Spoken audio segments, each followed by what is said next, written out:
Ну, люди часто так говорят, что главное это правильно питаться. Да? Но почти никто не задает, может быть, такой вопрос, а может ли клетка принять то, что мы ей даем? Вот, например, представим завод, вы привезли, может быть, сырье, и сырье такое очень хорошее, но если пропускной пункт не работает, навряд ли это туда можно как-то занести. Все напрасно. Вот. Здесь, поэтому мы тоже сегодня разберем в первую очередь одну ключевую структуру клетки, это мембрана. Это не просто оболочка, это, ну я не знаю, как сравнить можно, и с границей, и контроль, это система допуска. Вот. И Фантик, возможно здесь, да, кожурка. да, Да. точно, точно. И, возможно, здесь именно какая-то скрывается, ну, один из ответов, почему иногда питание не работает. И напрашивается вопрос, если простыми словами, что такое мембрана клетки? А вот как раз вы рассказали самыми простыми и удобными словами. Это ее оболочка или упаковка, то есть то, в чем сама клетка хранится. Немного похоже на то, как мы все свои органы внутри тела имеем упакованные в кожу. Кожу, конечно, нельзя назвать мембраной, но упаковкой образно назвать ее можно. У клетки, конечно, не буквальная кожа, но это как бы клеткина кожа. Называется мембрана. Вот. И если бы не было такой оболочки, то, конечно, клетка расползлась бы, но вот как будто яйцо без скорлупы. Что-то наподобие этого. Очень хороший пример. Спасибо. Руслана, а можно сказать, что мембрана это такая граница, ну, граница между внутренней и внешней средой, что это, знаешь, не просто, да, вот, да, оболочка или упаковка, а очень такая активная структура, которая контролирует, да, все, что входит, все, что выходит, вот как таможня или, ну, Да. Как на границе таможни или на заводе ворота открываются, да, контейнеры завозят и потом вывозят обратно, например, пустые или с другим содержимым. И у клетки как раз по такому же принципу, как на таможне, идет очень четкий контроль, что можно впустить в клетку, что нельзя. Иногда, конечно, бывает контрабанда, клетку можно обмануть. Это когда серьезные проблемы. Или от большого голода, когда клетка согласна на что угодно, лишь бы выжить, пусть будет больная. Это такой режим выживания до благополучных времен. Например, лучше быть живым псом, чем мертвым львом. Иногда клетка вынуждена брать то, что дают, но она старается искать не то, что дают, а то, что ей нужно. И этот контрольно-пропускной пункт, он живой во всех местах. Он очень четко контролирует свои работы. Что впустить, что выпустить, что задержать. Вход чего-то, может быть, нужно ускорить, чтобы м, доставить внутрь клетки. Может быть, что-то останется на короткое время на рассмотрение, на оценке, для того, чтобы вынести потом вердикт: пускать или не пускать. интересно. А вообще вот сама мембрана, она раз и навсегда, да, или обновляется? Вот, Нет, раз и навсегда не бывает. Даже, на границе иногда бывает, на контрольном пункте ремонт делают. Вот, например, в той стране, где я живу с соседней страной, на одном из пропускных пунктов, м, со стороны внешней ремонт длится что-то, наверное, уже года 2. Вот. У мгм. клетки бывает ремонт, бывает, Это в худшем случае. А в лучшем случае бывает просто постоянный процесс обновления, репарирования. Самое простое, с чем можно сравнить, мы постоянно подстригаем ногти, ну, многие из нас подстригают волосы, и еще мы можем знать, что наша кожа обновляется, клетки старых Мгм. срущих, новые появляются. Когда внутри тела также обновляются все органы, клетки всех органов, то они у нас потом старые выделяются в норме через кишечник много и немного через почки с мочевым пузырем. Большинство людей думает, что это еда выделяется, но на самом деле выделяется не совсем еда, а то, что было едой от 10 минут тому назад, в редком случае до 7 лет тому назад, смотря М. какие элементы еды вы получали.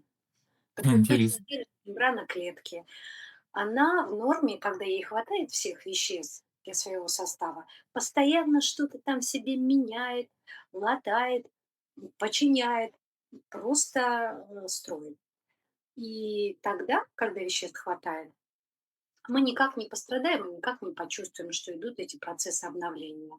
Это как а, есть у одного автора художественной литературы фраза: человек спит, а бородка у него растет. Так нужно цирюльникам. Человек как бы не знает, да. Ну вот оно ж происходит как будто бы само, потому что происходит это само на основании законов физики, химии, анатомии установлено. Ну вот смотри, получается, раз клетка обновляется, если вот ты привела пример про стройку. Мгм. Да, фасад дома, мы делаем иногда ремонт, это тоже естественно, хотя даже это все не живое, но нужно время от времени, все изнашивается. Вот. Чтобы сделать ремонт, нужны строительные материалы. Получается, чтобы мембране обновляться, получается, тоже нужны строительные материалы. Мембрана, она же в основном из жиров, да, состоит, это липиды, да? Да, вот интересно, влияют ли жиры в рационе на состав мембраны? Как ни странно, но, правда, клетка из чего-то состоит, да, не только из воздуха. Хотя и в присутствии кислорода и некоторых других газов она работает и обновляется, и мембрана ее обновляется тоже. Но в ее составе огромный процент жиров. Там в основном вода, Мгм. но даже, наверное, нет смысла упоминать, потому что это вообще основной процент состава тела человека. Но следующее по составу — это жиры. И хотя, конечно, есть и другие элементы, поступающие из еды, там микроэлементы, белки разные, но жиров там должно быть очень много. Получается, обезжиренные продукты, когда употребляют, это значит нехорошо, да? Мягко Да, сказать. Одно да, время очень это популярно было, вот именно обезжиренный творог, молоко, и вообще, да, вот урезают Постное употребление мясо, жиров. даже такое было, да? Постное мясо, выражение, да? Можно сказать, это Диетическое. напрямую касается качества мембраны, да? Вот. конечно, буквально касается ее состава, а значит и качества, конечно, и других органов, но вообще-то всех клеток в целом, потому что все равно органы состоят из клеток. Но здесь так просто. Даже если бы мы не знали о существовании какой-то клетки, какой-то ее оболочки, то есть мембраны, ведь есть продукты уже существующие. И если мы хотим сделать лучше, чем создатель этих продуктов, я уверена, что у нас не получится. Я не буду спорить с теми, кто пытается это менять. Я признаю, что это не моя отрасль. Но по здравому смыслу мы же не пытаемся менять состав воздуха. Да. И что если он очень грязный, нам приятнее отойти туда, где он не такой грязный или где он вообще чистый. Но буквально мы не пытаемся его менять, иначе он будет опасным. А когда мы пытаемся менять продукты, последствия бывают такими же. Но интересна еще одна штучка у продуктов. Наподобие как у воздуха, Грязный воздух мы чувствуем, что он нам неприятен, потому что наш иммунитет и даже наши рефлексы защищают нас от того, что нам не нужно. Вот точно так же с продуктами. Ведь обезжиренные продукты очень невкусные. Конечно, бывает среди них тоже какая-то вкусная группа продуктов. Но в целом гораздо вкуснее продукты обыкновенные, такие, какие они есть на самом деле, чем измененные. С пониженным содержанием жира от естественного — это невкусно. С повышенным содержанием жира от естественного — это невкусно. И неважно, какой именно этот продукт, растительного или животного происхождения, но хорошо, когда он обыкновенный. И когда мы берем даже, может быть, не сам продукт, а уже блюдо, приготовленное из продуктов, все равно это проще и вкуснее, а значит и естественнее, если мы это блюдо готовим из продуктов, не измененных сильно. И вот как ты хорошо сказал, что было очень популярно достаточно долгое время иметь в Мгм. рационе продукты с пониженным содержанием жиров. И вот уже есть плохие результаты. Кстати, на основании этих плохих результатов появилась новая популярная штучка — повышенное содержание жиров. У этого, правда, тоже уже есть плохие результаты, но пока они еще не такие вот повсеместные. Интересно очень. А получается, смотри, насколько э, состояние, ну, качество мембраны влияет на обмен веществ, получается, да? Ну, может ли, например, клетка голодать, да? Вот человек вроде бы ест пищу нормальную, Много но ест. там хорошо, вроде качественно, а клетка голодная. Вот это есть в этом тоже связь? Конечно, связь прямая, вот прям буквальная связь. Вот давай к твоему примеру вернемся с заводом и с ходом Пропускной каких-то. пункт, да? Или Да, таможенный? да. Слово это всегда забываю. Ну, есть такое слово. Да. Но, а, например, работник, отлучился по другим более важным делам, Мгм. или на работу опоздал, или еще какая-то там причина, по которой он вовремя не впускает транспорт. Если надолго будет эта задержка, то, завод встанет. Предположим, там такая серьезная поломка, что уже целый месяц сырье не поступает на завод. Ну, зарплаты не будет у рабочих. Они голодные будут. Многие сбегут с этого завода на другой. Буквально они, конечно, не погибнут, но слово И «погибнуть» я работа. сказала случайно. В клетке может быть и такое. Потому что, во-первых, клетка может умереть с Мгм. голоду. Клетка может умереть от голода. А в клетке могут до того, как она пропадет, могут пойти обменные нарушения. Ну, там очень много может быть нарушений. А еще, я об этом уже говорила, помимо того, что нужно что-то поставлять внутрь, также нужно еще и вывозить из клетки что-то. И вот эта клетка, переполненная собственными отходами. Да. Ну, то есть должен быть предел этой переполненности. Бедняжка. И это один минус. Но еще, в отличие от ситуации с контрольно-пропускным пунктом, то, что стоит за пределами, оно даже если испортится, то, ну, мухи съедят, мыши съедят. Может быть, кто-то это растащит. Или если это не портящееся сырье, ну, тоже растащит. Или не растащит, но оно просто будет стоять мертвым грузом. А с клеткой не так. Потому что когда мы получили любую еду, даже если полезную и даже если очень полезную, но если она не будет использована, то она начнет гнить. Мгм. И тогда, по мере того, чем больше такой еды, не усвоившейся, все больше это будет похоже на тот холодильник, в котором давным-давно лежит какая-то хорошая еда, и она уже гниет.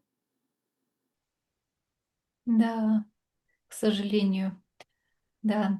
Ну, а получается, есть какие-то последствия, когда клетка голодает? Запоминает ли она это? Будет ли потом она еще добирать то, что ей не было дано? Хороший очень вопрос. Это, правда, относится и к голоданию намеренному, когда человек лишает себя питания, и относится к такому голоданию вроде бы нечаянному. Человек питается хорошо, еще и БАДы получает. Но если клетка не получает необходимые ей вещества, то, конечно, она запоминает. В клетке есть ДНК. В ДНК прописана вся информация обо всем, что свойственно этой клетке. Абсолютно обо всем. Что свойственно именно этой клетке. Не только группе клеток данного органа, но и ей самой. Именная пропись. И в таком случае клетка фиксирует, что тогда-то, в продолжении такого-то времени, не хватало таких-то веществ в таком-то количестве и эдаких-то в эдаком-то количестве. И клетка, конечно, для выживания входит в режим экономии тех веществ, которые она имеет. А вот уже потом, когда выжила и получила необходимые вещества, она их накапливала на черный день, с которым уже знакома. Накопленные вещества в зависимости от того, какие они, сколько их. Ну, в лучшем случае они просто дают лишний вес. В лучшем случае. Но случаи бывают худшие. То, что гниет, если очень издалека подойти, может привести даже к онкологии.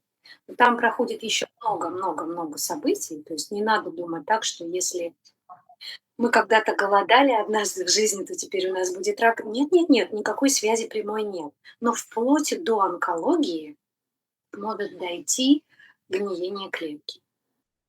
Руслана, ну, получается, смотри,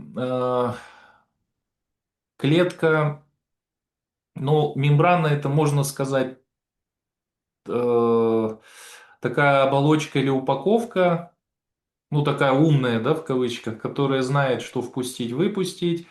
И получается, что если качество ее страдает, то все работает в таком аварийном режиме. Да, Да, вот в таком режиме очень аварийном и может быть не сразу последствия, а со временем они только, да, эти да, последствия будут ощутимы, пока она борется с тем или иным. Но получается, вот в современном обществе при нашей жизни на качество ее может влиять, ну, как мы говорим уже, еда, питание, например, количество жиров, которые мы принимаем, да, воздух, на который мы не можем влиять, да, порой на экологию или еще что-то. И вода, да, наверное, вот это три основные, да, такие да. составляющие. Это то, из чего мы состоим. Ну, правда, есть оговорка. Мы сейчас рассмотрели пример одной клетки. Да. Если с одной клеткой случается беда, это еще не значит, что теперь со всеми клетками организма одинаково Мгм. равноценная беда, или даже со всеми клетками этого органа. Это не так. Иначе бы мы умирали очень быстро, а в современной экологии мы бы уже не рождались. М. Но все-таки у нас есть тело, в котором есть иммунитет. Но на Мгм. примере одной клетки, то, что мы сейчас рассмотрели, вот это так. Мгм. Хорошо. Смотри, возникает такой следующий момент, что э, получается у клетки есть порядок, есть такая, скажем, государственная граница, которая М, следит за тем, что впустить, что выпустить, за диверсантами, которые пытаются, да, тоже завладеть этим государством, клеткой, да, в том числе мозгом, ДНК. Вот. Но интересно, достаточно ли этого? Кажется, нет. Клетка это живая все-таки структура. Она синтезирует, очищается, обновляется, да, реагирует. То есть любой процесс такой, он требует затрачивания энергии. Например, ну, телефон, да, не зарядил он. сел. Костер, дрова не подкидываем, он потух. В машину бензин не заливаем, она заглохла. Вот если тот же завод представить, есть стены, и есть охрана, допустим, да, пропускной пункт, все организовано идеально, но нету электричества. Да, все, как их, Оборудование. все оборудование, оно, ну, просто не может функционировать. Да. Это Вот беда. кажется, так, да, так и в клетке. Мембрана такой порядок она создает, да, Мгм. но что дает энергию для жизни? Вот это другой вопрос.